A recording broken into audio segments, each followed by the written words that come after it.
दोस्तों, गुनाहों के क्राइम की जो भी घटनाएं, कहानी आप इस मंच पर सुनते हैं, वो किसी भी व्यक्ति, किसी संस्था, किसी के बारे में किसी को दोषी ठहराने के लिए या स्पष्ट रूप से कोई दंड सुनाने के लिए नहीं है। यहाँ पर जो भी कुछ बातें की जाती है वो मीडिया रिपोर्ट्स, तर्क आधारित और अपना खुद का एक विश्लेषण भी होता है। उन सबको लेकर के हम कहानी सुनाते हैं। उद्देश्य सिर्फ इतना होता है कि आप जागरूक हो जाएं, ताकि कहीं आपके साथ वो स्थितियां न बन पाए जो आजकल हमारे आसपास गाहे बगाहे हमको देखने को मिल रही है, जो कि एक बहुत भयावह स्थिति बनती जा रही है। और मकसद सिर्फ ये है कि समाज को जागरूक करना है। न्याय की दिशा में सोच मजबूत होनी चाहिए। दोस्तों, एक लड़की ने सिर्फ इतना कहा था कि मुझे पढ़ना है, तुमसे प्यार नहीं करना। उसकी सजा उसे मौत मिलती है। सैफई मेडिकल कॉलेज की एक छात्रा जो बस अपनी माँ बाप की उम्मीद थी, उसे 7 घंटे तक तड़पा तड़पा कर मार डाला गया। उस दिन प्रिया मिश्रा के साथ जो कुछ हुआ, उसने हर किसी की को गहराई से सोचने पर मजबूर किया। यह सिर्फ एक व्यक्तिगत त्रासदी नहीं थी दोस्तों, बल्कि पूरे समाज के लिए एक चेतावनी थी। यह घटना उन लड़कियों के लिए भी एक सीख है जो रोजमर्रा की जिंदगी में आने वाली कई ऐसी चेतावनियों और इशारों को नजरअंदाज कर देती है। इस कहानी के दो मुख्य किरदार हैं। पहली 20 वर्षीय प्रिया मिश्रा, जो इटावा जिले के सैफई मेडिकल कॉलेज में एएनएम प्रथम वर्ष की छात्रा थी, और दूसरा महेंद्र बाथम, जो उसका पड़ोसी था और टैक्सी ड्राइवर के रूप में काम करता था। प्रिया मिश्रा उत्तर प्रदेश के औरैया जिले से कुंदरकोट क्षेत्र के होली मोहल्ला की रहने वाली थी। वो अपने परिवार की इकलौती बेटी थी और उसके परिवार में पिता अनिल मिश्रा, मां शोभा मिश्रा और 2 भाई शुभ और गोलू थे। अनिल मिश्रा एक साधारण लेकिन मेहनती किसान है। खेती-बाड़ी के साथ साथ उन्होंने अपने ही घर में एक छोटी सी परचून की दुकान भी चला रखी है, जिससे पूरे परिवार का खर्च निकल जाता है। उनकी पत्नी शोभा मिश्रा आंगनबाड़ी सहायिका के रूप में काम कर रही है। 3 बच्चों वाले इस परिवार की जिंदगी सीधी सादी लेकिन संतुलित चल रही थी। प्रिया का एक भाई उससे बड़ा है और एक उससे छोटा। वहीं प्रिया खुद अपने घर की शान थी, एक होनहार बेटी जो अपनी मेहनत से एक मुकाम बनाना चाहती थी। प्रिया इटावा के प्रतिष्ठित सैफई मेडिकल कॉलेज में पढ़ती थी और कॉलेज के हॉस्टल की तीसरी मंजिल पर 2 अन्य छात्राओं के साथ रहती थी। अब बात है 14 मार्च 2024 की। सुबह के करीब 8 बजे प्रिया मिश्रा ओपीडी गई। यह उसका रूटीन ड्यूटी का हिस्सा था। दोपहर 1 बजे वो वापस अपने हॉस्टल लौटी। उसकी अगली कक्षा 2 बजे निर्धारित थी, लेकिन जब वो समय पर क्लास में नहीं पहुंची तो हॉस्टल की वार्डन को चिंता हुई। उन्होंने सबसे पहले प्रिया की रूममेट और सहेलियों से बात की, लेकिन कोई स्पष्ट जानकारी नहीं मिली। न किसी ने उसे बाहर जाते देखा, न किसी को अंदाजा था कि वो कहाँ जा सकती है। अब चिंता बढ़ती जा रही थी, इसलिए वार्डन नीलम शाह ने तुरंत औरैया जिले के उद्धट गांव में प्रिया के घर फोन कर दिया। उसके माता पिता से पूछा कि क्या प्रिया घर आ गई है। ये सुनते ही घर वालों के पैरों तले जमीन खिसक गई। वो घबरा उठे और बिना एक पल गवाए सैफई के लिए वो रवाना हो गए। कॉलेज पहुंचकर उन्होंने सबसे पहले प्रिया की रूममेट से बात की और फिर वार्डन नीलम शाह से मिले, लेकिन शाम के 7 बजे तक भी प्रिया का कोई पता नहीं चल पाया। थक हार कर और मन में अनगिनत सवालों के साथ परिजन मजबूरी में वापस गांव लौट आए। और इस बीच जब प्रिया अपने कमरे में नहीं लौटी और देर शाम तक कोई पता नहीं चला, तो हॉस्टल में रहने वाले मेडिकल के अन्य छात्रों ने खुद इस घटना की जानकारी कॉलेज प्रशासन को दी। कॉलेज प्रशासन ने मामले की गंभीरता को समझते हुए तुरंत पुलिस को सूचित किया और हॉस्टल से छात्रा के लापता होने की सूचना मिलते ही पुलिस ने भी जांच पड़ताल शुरू कर दी। सीसीटीवी फुटेज खंगाले गए, मोबाइल की कॉल डिटेल निकाली गई और यह पता लगाने की कोशिश की गई कि आखिर ये व्यक्ति कौन था जिसके साथ प्रिया अंतिम बार देखी गई थी। अभी पुलिस छानबीन कर ही रही थी और उन्हें कहीं से कुछ सुराग नहीं मिल रहा था। तभी तय होता है कि रात लगभग 9 से 10 बजे के बीच इटावा जिले के बैदपुरा थाना क्षेत्र में स्थित मदर डेयरी के पास एक लड़की का खून से लथपथ शव मिलने की खबर ने सनसनी फैला दी है। अब जैसे ही पुलिस को इस भयानक वारदात की सूचना मिली तो पूरे महकमे में हड़कंप मचना ही था। पुलिस तुरंत मौके पर पहुंचती है, शव की पहचान की कोशिश शुरू होती है। अब क्योंकि एक लड़की हॉस्टल से लापता थी तो पुलिस को शक हुआ कि कहीं ये लाश उसी लड़की की तो नहीं है। इसलिए शव को हॉस्पिटल भिजवाने के बाद पुलिस सीधे सैफई मेडिकल कॉलेज पहुंच जाती है और वहां पहुंचकर उन्होंने छात्रा की तस्वीर हॉस्टल की वार्डन नीलम शाह और अन्य स्टाफ को दिखाई, ताकि पहचान की पुष्टि की जा सके। और तस्वीर देखते ही पुष्टि हो गई कि वो मृत लड़की कोई और नहीं बल्कि प्रिया मिश्रा ही थी। यह खबर मिलते ही कॉलेज प्रशासन और वार्डन ने तुरंत प्रिया के माता पिता को सूचित किया और उन्हें बताया कि उनकी बेटी सड़क किनारे खून से सनी हुई मृत अवस्था में मिली है। अब यह सुनते ही मानो पूरा परिवार की दुनिया उजड़ गई। माँ बाप पर दुखों का पहाड़ टूट पड़ा। दोनों का रो रो कर बुरा हाल हो गया। उधर यह भयावह खबर कॉलेज परिसर में जंगल में लगी आग की तरफ फैल गई। प्रिया की मौत से नाराज और आक्रोशित छात्र छात्राओं ने कॉलेज प्रशासन के खिलाफ जोरदार हंगामा शुरू कर दिया। परिसर में नारेबाजी तेज हो गई और सभी छात्र तत्काल न्याय की मांग करने लगे। और पुलिस ने छात्रों को आश्वासन दिया कि मामले की पूरी गंभीरता से जांच की जाएगी और दोषियों को जल्द ही गिरफ्तार किया जाएगा। लेकिन अब सबसे बड़ा सवाल ये था कि प्रिया के साथ हुआ क्यों ऐसा? आखिर उसे इतनी बेरहमी से किसने और क्यों मौत के घाट उतारा?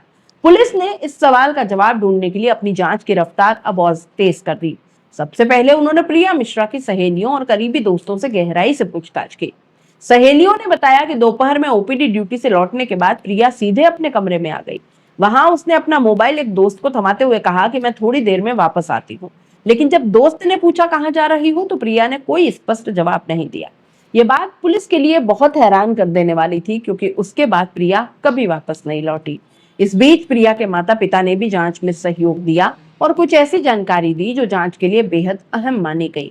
उन्होंने बताया कि हॉस्टल में रहने वाली छात्राओं ने बताया था कि प्रिया को आखिरी बार एक युवक महेंद्र बाथम के साथ देखा गया। अब सवाल यह था कि आखिर ये महेंद्र बाथम कौन है और इसे प्रिया के पिताजी कैसे जानते हैं? तो इसका जवाब भी प्रिया के पिता अनिल मिश्रा ने खुद ही दिया। बताया कि करीब 5 से 6 महीने पहले मेरी बेटी किसी काम से बाहर गई थी। रास्ते में मोहल्ले का एक लड़का महेंद्र, जो हमारे ही घर के पास रहता है, उसने रास्ता रोककर उससे मोबाइल नंबर मांगा। हमारी बेटी ने साफ इनकार कर दिया था और घर आकर सारी बात हमें भी बताई। अनिल मिश्रा कहते हैं कि उस पहली घटना के बाद जब महेंद्र ने नंबर मांगा था, प्रिया काफी घबरा गई थी। घबराई हुई हालत में वो घर आई और उसने मुझसे कहा था कि पापा, ये लड़का मुझे बहुत परेशान कर रहा है। लेकिन उस वक्त मैंने मामले को ज्यादा तूल नहीं दिया, जबकि मोहल्ले के कुछ लोगों ने सलाह भी दी थी कि हमें पुलिस में शिकायत करनी चाहिए। लेकिन मैं डर गया। मुझे लगा अगर शिकायत कर दी तो समाज उल्टी सीधी बातें करने लगेगा। लोग यही कहेंगे कि गलती लड़की की रही होगी। सिर्फ इसी सामाजिक डर के चलते मैंने अपनी बेटी को बस समझाया, बेटा उससे दूरी बनाकर रखो और ज्यादा बाहर मत जाया करो। अब यहाँ एक सवाल ये उठता है कि क्या अनिल मिश्रा का ये फैसला सही था या उन्हें तभी पुलिस की मदद ले लेनी चाहिए थी? कमेंट में जरूर बताइएगा, क्योंकि आपका एक कमेंट किसी के लिए हिम्मत बन सकता है। क्योंकि इसी तरह की बातें अमूमन हमारे घरों में हर माँ बहन या पेरेंट्स करते नजर आ जाते हैं। शुरू में वो उस पर इतना ध्यान नहीं देते, सामाजिक डर की वजह से वो दबाने लगते हैं और बाद में उसका भयावह रूप जो है या भयावह एक परिणाम जो है वो सामने आता है। ये चीज किसी के लिए एक सबक हो सकती है। समय समय पर महेंद्र ने प्रिया को फिर से परेशान करने की कोशिश की थी, उसे छेड़ने, रोकने, बात करने की जबरदस्ती की थी। लेकिन हर बार पिता अनिल मिश्रा ने प्रिया को शांत रहने की ही सलाह दी। उन्होंने कहा, बेटा, गलत लोगों से उलझने से कोई फायदा नहीं होता, बस नजरअंदाज कर दो। इसी बीच प्रिया का चयन सैफई मेडिकल कॉलेज में हो गया। घर वालों को लगा कि अब शायद वो इन सब चीजों से दूर हो जाएगी और एक नई सुरक्षित शुरुआत कर पाएगी। लेकिन अफसोस, ये कहानी यहीं खत्म नहीं हुई। जब पुलिस ने गहराई से शुरू की जांच तो फिर एक चौंकाने वाला सच सामने आया। महेंद्र सिर्फ एक पड़ोसी नहीं था, वो बीते 4 सालों से लगातार प्रिया का पीछा कर रहा था। वो जबरन दोस्ती करने की कोशिश करता और अपने कथित प्यार को थोपने की कोशिश करता रहा। जब प्रिया के पिता अनिल मिश्रा से पूछा गया कि आपको कैसे पता चला कि प्रिया महेंद्र बाथम के साथ गई थी, तो उन्होंने बताया कि जब रात करीब 2:30 बजे हमारे पास कॉल आया कि ऐसा कुछ मैटर हो गया है, तो हम तुरंत सैफई पहुंच गए और कॉलेज पहुंचते ही सबसे पहले उनकी मुलाकात प्रिया की दोनों रूममेट से हुई। वे खुद भी इतनी सदमे में थी, डरी हुई थी। लेकिन उन्होंने बताया कि जब प्रिया कमरे से निकली तो उसने ज्यादा कुछ नहीं कहा, बस इतना कहा, मैं महेंद्र के साथ जा रही हूँ। प्रिया जानती थी कि महेंद्र एक सिरफिरा है, जो वो ये भी जानती थी कि वो उससे चैन से जीने नहीं देगा। इसलिए उसने महेंद्र के बारे में पहले से ही अपने रूममेट को सब कुछ बता रखा था। प्रिया की मां शोभा मिश्रा ने बेहद गहरी पीड़ा के साथ बताया कि महेंद्र हमारे ही मोहल्ले का रहने वाला है और सबसे बड़ी बात यह थी कि वो शादीशुदा है। उसके एक बेटा भी है, लेकिन पिछली 3-4 साल से वो मेरी बेटी के पीछे पड़ा था, लगातार उसे तंग कर रहा था। उन्होंने आगे बताया कि हमने इस बारे में कई बार महेंद्र के पिता, भाई और परिवार के अन्य लोगों से शिकायत की, लेकिन किसी ने हमारी बात को गंभीरता से नहीं लिया। सबने टाल दिया जैसे कुछ हुआ ही नहीं। और फिर जब हमारी बेटी का सैफई मेडिकल कॉलेज में एडमिशन हुआ और वो हॉस्टल में रहने चली गई, तो हमें लगा कि अब उस लड़के से पीछा छूट गया। लेकिन हकीकत इससे कहीं ज्यादा डरावनी निकली। उन्होंने आगे बताया कि हमने कई बार महेंद्र के परिवार, खासकर उसके बड़े भाई अरविंद से इस बात की शिकायत की थी। जहां तक कि प्रिया ने खुद भी अरविंद को फोन किया था। उसने कहा था, भैया महेंद्र को मना करिए, वो मुझे बार बार फोन करता है, मैं बहुत परेशान हूँ। अगर उसने फिर फोन किया तो अंजाम बुरा होगा। माता पिता के अनुसार उनकी बेटी ने शुरू से ही महेंद्र के किसी भी नजदीकी प्रयास का कड़ा विरोध किया, लेकिन महेंद्र ने उसकी ना को कभी ना माना ही नहीं। उसने लगातार प्रिया को डराया, पीछा किया, मानसिक रूप से प्रताड़ित करता रहा। अब इतनी जानकारी के बाद पुलिस की खोजबीन तेज हो गई। औरैया और इटावा पुलिस का संयुक्त अभियान शुरू हुआ। सर्विलांस टीमें, एसओजी यूनिट और तमाम सुरक्षा एजेंसियां इस कोशिश में लग गई कि किसी भी तरह से आरोपियों को जल्द से जल्द पकड़ लिया जाए, और आखिरकार एक मुठभेड़ के बाद महेंद्र बाथम को गिरफ्तार कर लिया गया। जब प्रिया के माता पिता की शिकायत और छात्रों के बयानों के आधार पर महेंद्र को हिरासत में लेकर सख्ती से पूछताछ की, तो जो कुछ सामने आया वो सुनकर लोग सिहर उठे, क्योंकि पूछताछ के दौरान महेंद्र ने जो बताया वो सुनकर हर किसी की रूह कांप जाए। उसने कहा कि करीब 4 साल से वो प्रिया को चाहता था, प्यार करने लगा था, जबकि प्रिया उसे भाव ही नहीं देती। वो उसे चाहती भी नहीं थी, और महेंद्र को यह भी पता चला था कि प्रिया का कॉलेज का कोई दोस्त है जिससे वो बात करने लगी है। इस बात ने महेंद्र के पागलपन को और बढ़ा दिया। उसने कई बार प्रिया को उस लड़के से बात करने से मना किया, लेकिन प्रिया ने उसकी बात मानने से इनकार कर दिया। पुलिस के अनुसार घटना वाले दिन महेंद्र एक इको गाड़ी लेकर आया था। उसने किसी बहाने से प्रिया को कार में बिठाया और फिर उसे एक सुनसान इलाके में ले गया। महेंद्र ने यह भी बताया कि 14 मार्च 2024 को भी वो उससे मिलने आया था और उसी मुद्दे पर बात करने की कोशिश कर रहा था। 15 मार्च की सुबह करीब 11 बजे वो फिर आया और प्रिया को कार में बिठाकर निकल पड़ा।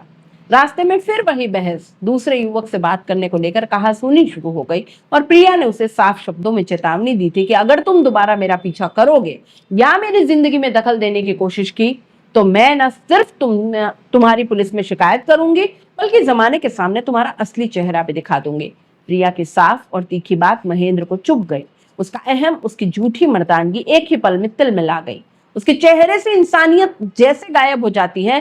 फिर वो अचानक गाड़ी के डैशबोर्ड की ओर झुकता है और वहां से एक पेचकस निकालता है, और कुछ ही सेकंड्स में वो एक वहशी दरिंदा बन जाता है। उसने उस पेचकस से प्रिया पर वार करना शुरू किया। प्रिया चीखती रही, तड़पती रही, लेकिन वो दरिंदा नहीं पिघला। उसकी सांसें अभी चल रही थी। वो महेंद्र से गुहार लगाती है कि मुझे अस्पताल ले चलो, मुझे बचा लो, लेकिन महेंद्र की आंखों में जरा भी रहम नहीं था। जब भी प्रिया उसे अस्पताल ले चलने की कहती, महेंद्र का जवाब बस एक ही होता, तू मेरे साथ आ जा, मैं तुझे बचा लूंगा। लेकिन मरते दम तक ना तो प्रिया ने उससे साथ निभाने की हामी भरी और ना ही वो दरिंदा उसे अस्पताल ले गया। इस तरह प्रिया करीब 7 घंटे तक तड़पती रही और महेंद्र उसे बस देखता रहा। उसे इस बात की भी परवाह नहीं थी कि जिस लड़की को वो मार रहा है वो उसके ही मोहल्ले में रहती थी। उसे ये भी याद नहीं रहा कि इस समाज में उसकी भी कोई नाम है, कोई चेहरा है, उसका परिवार है। उसे जमाने का न डर था, न उसे अपने परिवार की इज्जत का, और ना ही अपने अंजाम का कोई खौफ। प्रिया कार में करीब 7 घंटे तक तड़पती रही और फिर रात 9 बजे के आसपास दम तोड़ दिया। हत्या के बाद महेंद्र ने प्रिया का शव अपनी गाड़ी में रखा और अलग अलग इलाकों में घूमता रहा। फिर जाकर उसने बैदपुरा थाना क्षेत्र के सोनई गांव के पास सड़क किनारे वो शव फेंका और छिब्रामों की तरफ भाग गया। उसने जानबूझकर शव को दूसरी जगह ले जाकर फेंका ताकि उसकी क्रूरता और कायरता पर पर्दा डाला जा सके। यही एक तरफा लगाव, यही भ्रम, यही जहरीली सोच एक बार फिर साबित करती है दोस्तों, जब ना को हाँ समझने की जिद हो जाए तो उसका अंत सिर्फ त्रासदी होता है। प्रिया के परिवार ने उस समय पुलिस में शिकायत दर्ज नहीं कराई। उन्हें डर था कि अगर बात बाहर गई तो लोग उनकी बेटी को ही ताने मारेंगे, और शायद यही उनकी सबसे बड़ी भूल बन गई। लेकिन सवाल यह भी है कि कोई किसी की बेटी को ताना कैसे मार सकता है जब वो खुद पुलिस में जाकर न्याय की मांग कर रही हो। शायद परिवार ने सोचा ये मोहल्ले की मामूली सी बात है, झगड़ा बढ़ाना ठीक नहीं, मामला खुद ही सुलझ जाएगा। लेकिन अफसोस ऐसा हुआ नहीं। आज उसी सोच का खामियाजा उन्हें अपनी बेटी की जान देकर भुगतना पड़ा। अगर उस वक्त मजबूती से कदम उठाया होता तो शायद महेंद्र की हिम्मत इतनी नहीं होती कि वो इतना भयावह कृत्य करने की जरूरत करता। पुलिस ने महेंद्र को गिरफ्तार कर जेल भेज दिया है। इको गाड़ी भी जब्त कर ली गई जिसमें ये निर्मम हत्या हुई थी। फिलहाल यह केस कोर्ट में विचाराधीन है और ऐसी संभावना जताई जा रही है कि इस दरिंदे को कड़ी से कड़ी सजा जरूर मिलेगी। लेकिन अब सवाल आपसे है, आपके हिसाब से महेंद्र बाथम को क्या सजा मिलनी चाहिए? कमेंट में जरूर बताइएगा, क्योंकि ये सिर्फ एक लड़की की कहानी नहीं है, ये हर उस लड़की की आवाज है जो आज भी किसी महेंद्र के साय से डरती है।